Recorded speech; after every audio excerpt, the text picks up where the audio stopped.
포함해서 듣고 보니까 아까 말씀하신 그 조승열 변호사 말씀처럼 꼭 필요하다라고 생각을 좀 하게 됐습니다. 근데 제가 쭉 듣다가 의문점이 이제 생긴 것이 하나가 영장 청구의 권한이라든가 이런 부분에 대해 이걸 누구한테 줄 것인가 이런 토론을 쭉 하고 있는데 좀 더 근본적으로 영장 청구의 권한이 누구한테 있느냐를 떠나서 그 청구라든가 이런 것들을 결정하는 사법부를 어떻게 통제할 것인가.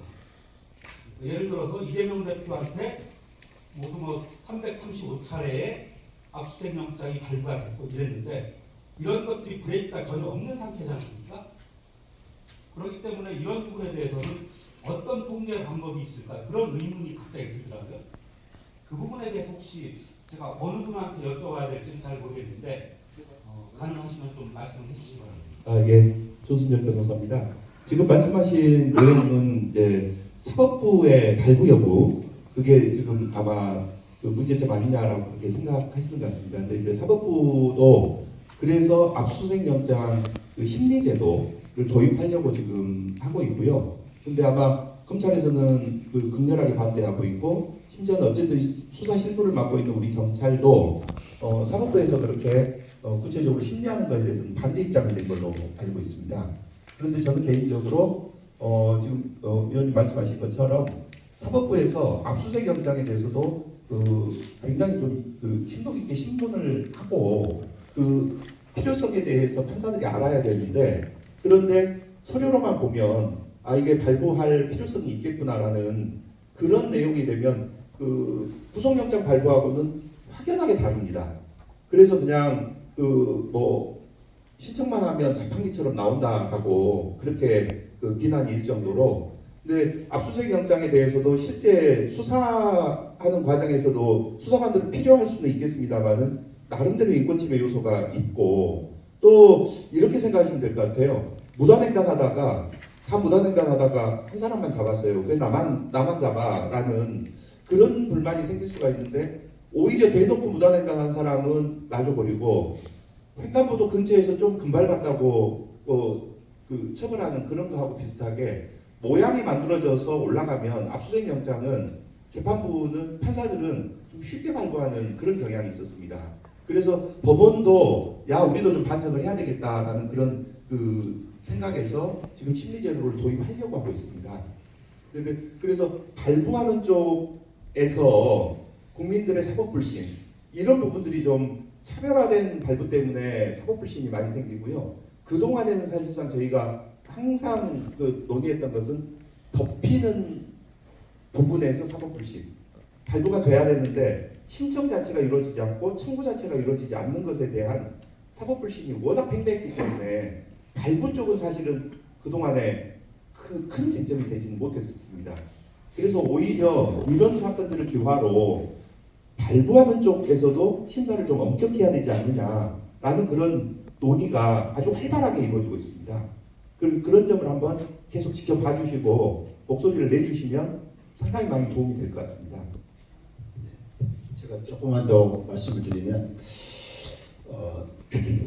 압수영장이 자판기처럼 발부되고 있는 이렇게 사법부가 사실상 영장 통제 역할을 못하고 있는 현실이 문제이고 그런 법원에 대한 어떤 또 우리의 시민 주권자로서 어떤 통제 방안이 있을 수 있겠냐 이 부분도 우리가 고민해봐야 되지만 근본적으로는 우리나라가 형사처벌 과잉 국가입니다. 그리고 검찰 주도 사법 체계에서 검찰이 지금 조순열 변호사 말씀처럼 영장 그럴듯하게 꾸며가지고 그럴듯하게 수를 만들어서 보내면은 법원이 현행법 체계에서 이걸 발부 안 할 도리가 없는 그래서 그걸 제대로 걸어낼 수가 없는 그런 형사사법 체계라는 거예요.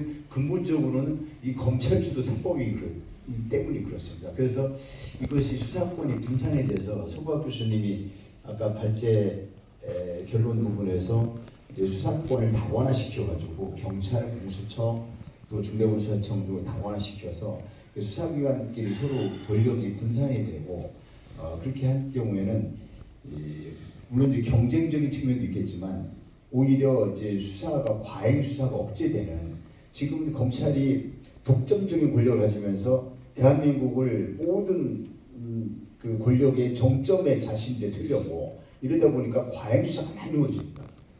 자고 나면 압수수색하는 나라가 지금 대한민국이요. 이런 검찰 권력을 해체시키지 않으면 이런 일에 대한 근본적인 개선은 어렵다. 저는 그렇게 보고 싶습니다. 또 하시는 말씀. 제가 한 가지만 방금 그 질문에 대해서 제가 실무에서 좀 말씀을 드리겠습니다. 여러분 전부 다 수사 대상입니다. 사실은요. 예, 다 대상이죠. 예, 언제든지 검찰에 수사할 수 있습니다. 수사를 하게 되면 얼마나 힘듭니까? 예, 수사를 받게 되면. 예, 그런데 수사를 다 했습니다. 그런데 나중에 무혐의가 나거나 무죄가 나오면 그거에 대해 형사 보상 청구를 할 수 있습니다. 내가 그동안 힘들었잖아요. 수사 받느냐고. 보상 청구를 할 수 있는 권리가 있는데 실무상 보상 금액을 청구를 하면 턱없이 부족합니다. 아주 뭐 금액이 뭐 되지도 않는 금액이에요. 그러니까 국가가 의심이 되면 실컷 압수수색하고 구속도 시키고 막 계속 1, 2년 막 몇 년 동안 수사를 해놓고 나중에 무죄 나오면 무혐의 나오면 그거에 대해서 보상을 해야 되는데 정작 국가는 그거에 대해서 보상 기준안이 굉장히 턱없이 부족합니다. 그래서 실무상 청구를 보상 청구를 하면 나오는 금액을 보면 정말 피고인들이 정말 어이없어합니다. 내가 마음고생 그 정도까지 했는데 저 이거밖에 안 나오냐라는 것이거든요. 그래서 저는 형사보상제도로 급격하게 정말 현실성 있게 높이면 검찰에서도 정말 수사를 할 때 신중하게